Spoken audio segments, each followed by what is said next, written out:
Luckily, you guys are in a lot of luck because I prepared some improvisation for you. I've got some notes about improvising. So I've prepared some improvisation. He did it without set notes. I don't do it without set notes because I'm not intelligent. So anyways, here's my improvisation. And again, this is all off the cuff. I haven't planned any of it. So before I get started, I'd like to save you guys all the trouble and tell you, no, I have not quit my day job, and I don't plan on doing it, but I really appreciate the advice. Let's go. We were on a team. We were friends. Please don't let friends come up here. Right, yeah. Come on here. Oh, I can't. Exactly. I quit, you win. Okay, so anyways, being that this is my first attempt at stand-up, I kind of expected to go exactly like my first of all, I wish I had a musical background that like filled in the awkward silence. Play the chords again. Play some guitar stuff. You want to play the chords? There you go. Bring Stefano on. This is my Dave Matthews. Yeah! Applause. I'd also like to say I'm glad you did that because at least I got some positive feedback now. I can say that. No, it's good. It's good. Don't say, oh, this is good. Oh, there we go. This is like. All right, Jay, watch. Thank you. So I expect this to go like my first time having sex. You know, there will be a couple of kind of small chuckles at first, maybe a couple awkward jokes. There will be some tears, and what I expect it to go for about maybe 5 to 10 minutes will probably last about a minute. Actually, come to think of it, I don't know why I specified my first time having sex. Oh, is that self-deprecating? Is that bad? All right, note to self. So one thing is, I think people have a hard time acknowledging that comedians have different personalities on and off the stage. So for instance, people will see a show. Oh, I know this song. People will see a show, and then they'll see me off the stage, and they'll just automatically assume I'm always not funny. Yeah, nice. So we're in an intelligent crowd here, and I'm not trying to judge those who don't. But does anyone here play chess? Yeah. Yeah. All right. Awesome. When I play, I like to kind of personify the pieces. It's kind of like a war in my head. But one problem I have is the king throws me off because the king it's kind of designed as this tall, thin, strong figure. But in reality, I really think he's a short, fat, lazy guy. Otherwise, I think he'd be able to move more than one spot at a time, right? And the other thing is, and this is kind of off the cuff, but the king and the queen can move all in the same direction. They can all move each direction. But obviously the queen is more fit. She runs marathons or something. But the fact that they have the exact same skill set makes me wonder if incest was involved. But not that there's a problem with that, but they have these, whatever. Nature versus nurture, you decide. Now, the one character I love to personify is the knight. Because, well, first of all, I relate to him because he's clearly incredibly drunk guy that literally can't move straight if his life depended on it. And he's the only character in the chess set that will walk by an enemy and not kill him. The only one. So when he's moving his 2.24 spaces, 27 degrees in either direction, he'll walk by a pawn, and the pawn will be like, "You here to kill me?" And the knight will just like, "No, bro, man, I fucking love you, dude. We should totally hang out." What the? All right, hold on. That fucking bishop's sitting in my square. I gotta go take care of that. Yeah, nice. A little bit of choke. I love it. This is where I change pages to my next one. Again, improvised. The people I hate playing in chess are Australians.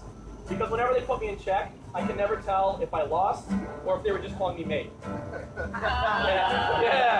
I love it. Yeah. So does anybody play? Okay, it sounds like we have a lot of chess players. Does anyone play chess on their phone? Or Yeah. Okay. Does anyone play Scrabble or Words with Friends or any of the 5,000 iterations of Scrabble? I love those. I play them constantly, but I hate playing people that are assholes. And by that, I mean the people that, you're going back and forth, a move a minute, you're going back and forth, and you hit this, huge juncture where the most important thing in the game is about to happen, and then they stop playing. To me, that's like, you're watching a football game, and your team, there's 5 seconds left, your team's about to hit a 50-yard field goal, they hike the ball, the kicker's approaching the ball, and he's, about to make contact, and your cable goes out. For about a day. And then as soon as it comes back, the kicker doesn't remember what he was about to do, so he just whips it. That's what I do. Alright. You promised me they were going to be drunker. Did my best, buddy. Caleb tried, okay, yeah, no, that's... Caleb, you also promised me they'd be drunker. Cheers. Actually, are you all, okay, here, actually, you know what? I was gonna not say, I've got a question about woo. I don't understand, okay, I don't understand. If I'm talking to any one of you, I know that you're all wooers now. If I talk to any one of you one-on-one, would any of you respond affirmatively if I said, how are you today? Would you just say, woo?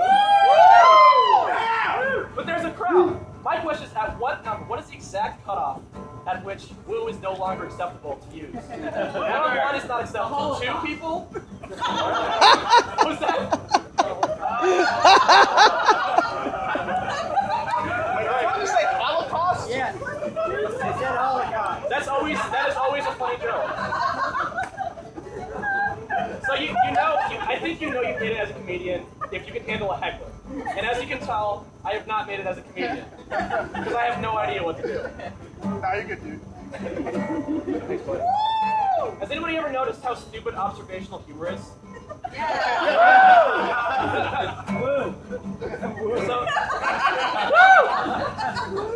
So they say that nothing worth having comes easily. That's terrible for my self-esteem. That's a premature ejaculation joke. Oh, was that a sad woo? You know what? You need a hug. It sounds like you need a hug. So one thing I don't understand is the Pledge of Allegiance. First of all, the kids they teach it to have no idea what it means. I didn't know any. I didn't even know what allegiance was when I was taught the Pledge of Allegiance. But more importantly, has it ever stopped anyone from doing something? Like some guy's like, "Hey Fred, you wanna go burn some American flags?" He's like, "Yeah, man, let's do it." Oh shit. Well, I took this pledge when I was in kindergarten. I'm sorry, man, I'm out. Still soft chalk, I like it. So this is actually one of my very few true stories. I was walking in my office. I was going up to go to work. I actually do have a job. Surprising, right? Someone employed. Anyways, so I heard this guy and this girl over for them talking, and the girl said, "Oh hey, I haven't seen you in a while," and the guy said, "Oh hey, I haven't seen you either," as though there was an acceptable other response. The other response would have been, "Oh, I've seen you." Maybe a little wry wink. Okay. That's good. So, I lived in Britain for a year. And I don't know if you know what's about London, Britain, whatever. I know they're different, but shut up. There's a lot of beer. So, over my time in London, I kind of gained a little bit of weight. And one of my friends there was like, "You should join a gym." So I joined I did a month plan. I joined a gym. And actually, I lost 20 pounds. Unfortunately, I didn't lose any weight. So it's a currency joke. Oh, hey! All right. It's good when I explain it, right? So having OCD, which I do, can really suck sometimes. Right? Yeah. I think you need 3 more woos before I feel comfortable. One more. Give it up for OCD, everybody! Yeah. So I will frequently go to sleep and have a dream that I'm doing something, and if I wake up before I've completed it, I need to go back to sleep to complete that task. Last Friday, for example, I had a dream that I was trying to please a girl, and well, long story short, I woke up on Sunday, and even then, I'm pretty sure she faked it. Oh man, apparently the self-deprecation is not good. Fuck you.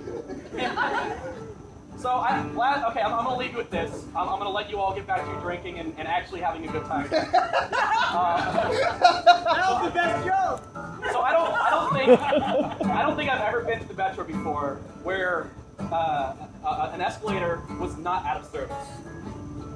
So I think that the guy that puts up the out of order signs must be really OCD, because frankly, I really don't think people care that much how the stairs are ordered.